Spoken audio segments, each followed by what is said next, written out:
DEC Commissioner for almost a decade, Basil Seggos has announced that he is leaving the position. Our Capitol correspondent Jamie DeLine sat down with him for a one-on-one interview where he reflects on his time in the role and also the future of the department. It's been a great run. I really have loved this job. Even to this morning when I came in, I truly love sitting down in this chair and leading this amazing agency. After 8.5 years, DEC Commissioner Basil Seggos says now is the time to step away, even though it's bittersweet. He reflected on his time as commissioner, his first couple weeks on the job, helping to define his career. We got news that the village of Hoosick Falls, not far from here, lost its water supply because of contamination.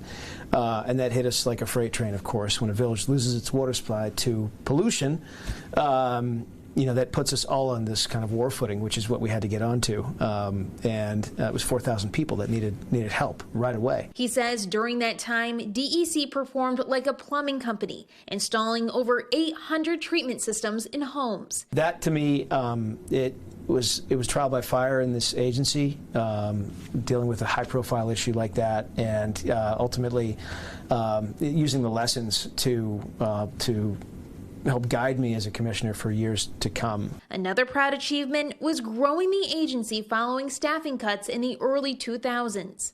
When you talk about protecting water supplies in Hoosick Falls, or you talk about any of those really scary moments where there's a storm and people need to respond to it, or we need to be a partner in rebuilding a part of the state, you need staff to do it. I know that you've done a lot of humanitarian work in Ukraine. Is that something that you're going to continue doing? Is that going to be the next step in your career?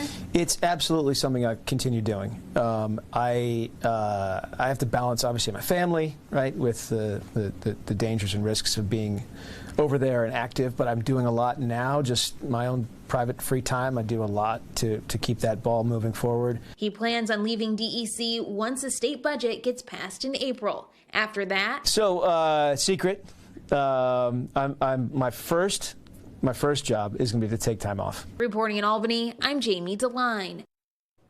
Two local dads starting a new podcast aiming to help parents